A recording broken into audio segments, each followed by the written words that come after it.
Dito na ako guys. Kababa pa lang ng jeep.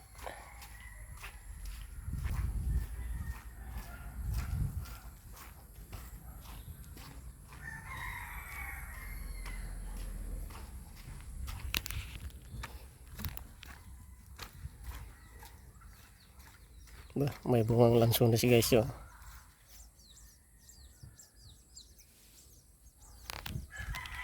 Oh, maliliit lang.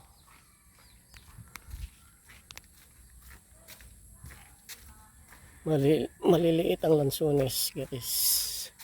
Dapat ngayon ang ano tagbunga talaga ng lansones, pero dito lahat ito guys puro puno ng lansones pero walang bunga.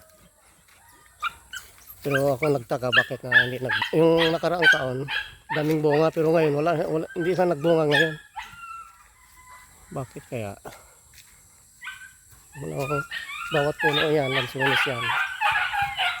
Ang ingay itong mga aso.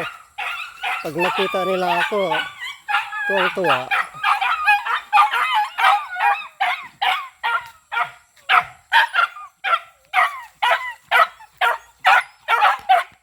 Yeah, aba. Ang ingay. Ang ingay, aba. May dala akong bigas para sa inyo. Dog rice. Bumili ako ng bigas. Ito. Bigas yan 3 kilo sa aso yan.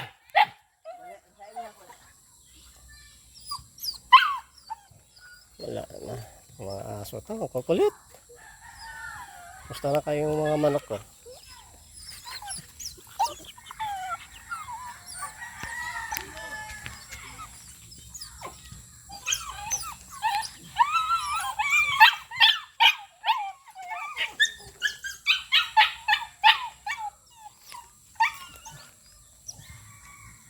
Kulit ng mga aso ba?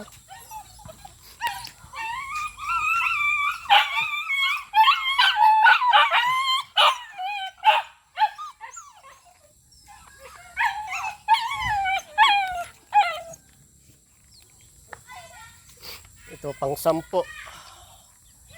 Pang 10 yan. Ayan o.